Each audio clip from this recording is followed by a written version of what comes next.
നീ ഫുഡ് കഴിക്കണല്ലേ? ഞാൻ കഴിച്ചത് അച്ഛാ, വയറങ്ങാം. അമ്മ, അച്ഛാ പോകുന്ന വഴിക്കേ നമുക്ക് അമ്മയും കൂടെ ഡ്രോപ്പ് ചെയ്താലോ?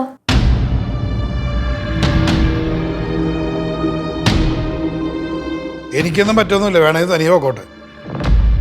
ഇവിടെ ആർക്കും ഇഷ്ടമല്ലാത്ത ജോലിക്ക് പോയതും പോരാ, ഇനി ഞാൻ കൊണ്ടാക്കണോ? ഞാൻ തനിയെ പൊക്കോളാം മാളു. അമ്മ അച്ഛൻ കൊണ്ടുപോകുന്നില്ലെങ്കിൽ ഞാൻ അമ്മയുടെ കൂടെ വന്നോളാം. അച്ഛൻ പൊയ്ക്കോ. മാളു, നിന്നെ ഞാനല്ലേ എല്ലാ ദിവസവും കൊണ്ടുവിടുന്നേ. അമ്മയും കൂടെ വരുവാണെങ്കിൽ ഞാൻ അച്ഛനോട് വരാം, അല്ലെങ്കിൽ അച്ഛൻ പൊയ്ക്കോ. ഞങ്ങൾ ഓട്ടോ വിളിച്ച് പൊയ്ക്കോളാം. എന്ത് കഷ്ടമാണത്.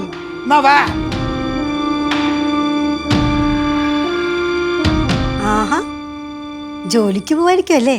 ഞാൻ സ്കൂളിൽ പോവാ. നീ സ്കൂളിൽ പോയിക്കോ. നിന്റെ അമ്മയെ സ്കൂളിലേക്ക് പോകണോ? അല്ല, അമ്മ ജോലിക്ക് പോവാ. അച്ഛനമ്മയെ ഓഫീസിൽ ഡ്രോപ്പ് ചെയ്യും.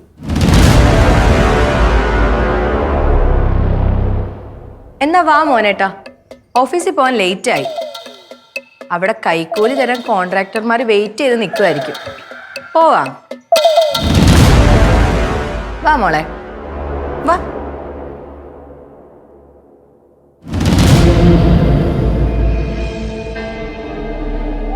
ആവണി കളിയാക്കി ചിരിച്ചാണല്ലേ? ആ മാളു, അവളും കളിയാക്കി ചിരിച്ചതാ. ആയിരിക്കില്ലെന്ന്. മാളുവിന് മായ അച്ഛമ്മയുടെ സ്ഥാനത്തല്ലേ, അതിന്റെ ഒരു സ്നേഹം കാണിക്കുന്ന ചിരി തന്നെയായിരിക്കും. അതെ, അച്ഛമ്മയുടെ സ്ഥാനത്ത് നിന്ന് ചിരിക്കുന്നതും കളിയാക്കി ചിരിക്കുന്നതേ ഈ രണ്ടിന്റെ വ്യത്യാസം എനിക്ക് മനസ്സിലാവും. ഇത് വെറും തോന്നലാണ് മായ. അത് നിങ്ങൾക്ക് മാത്രമാണ് വെറും തോന്നല്. ആ മോഹനെയും അവൾ അവളുടെ പാട്ടിലാക്കി. അവളെ ജോലി സ്ഥലത്ത് ഡ്രോപ്പ് ചെയ്യാൻ വേണ്ടി പോണെന്ന്. ഇതൊക്കെ എന്നെ വെല്ലുവിളിക്കാൻ തുല്യമല്ലേ?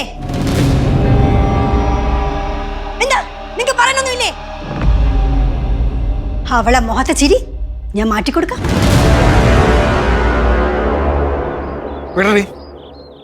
എന്താ നിന്റെ ഉദ്ദേശം? നിന്റെ ഉദ്ദേശം എന്താന്ന്? എന്തുദ്ദേശം? എനിക്ക് ജോലിക്ക് പോണ്ടേ? സമയമായില്ലേ? നീ വാടി. എനിക്ക് മനസ്സിലായടി, നിനക്ക് മായയുടെ മുമ്പിൽ പിടിച്ചു നിൽക്കാൻ പറ്റണില്ല, പേടി.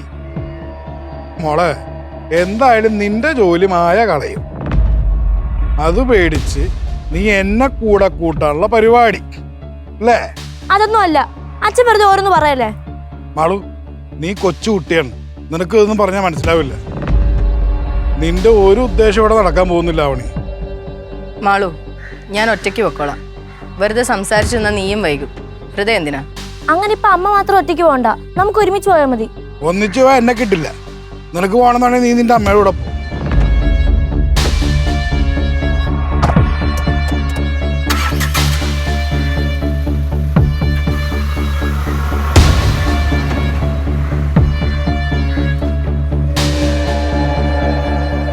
മാളു, നീ കേറ്. ഞാൻ പറഞ്ഞില്ലേ, അമ്മയില്ല ഞാൻ വരില്ല. അതല്ലേ ഞാൻ പറഞ്ഞത്, കേറാൻ. മാളു, നീ ഫ്രണ്ടിൽ കയറി. സാരിയില്ല അച്ഛാ, അമ്മ ഫ്രണ്ടിൽ കയറിക്കോട്ടെ. അമ്മ പ്രഗ്നന്റ് അല്ലേ?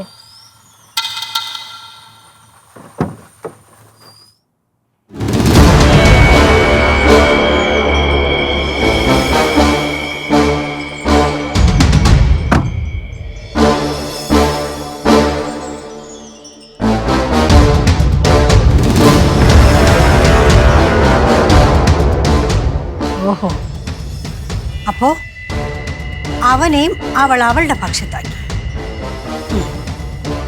ഇതിങ്ങനെ വിട്ടാൽ ശരിയാവില്ല.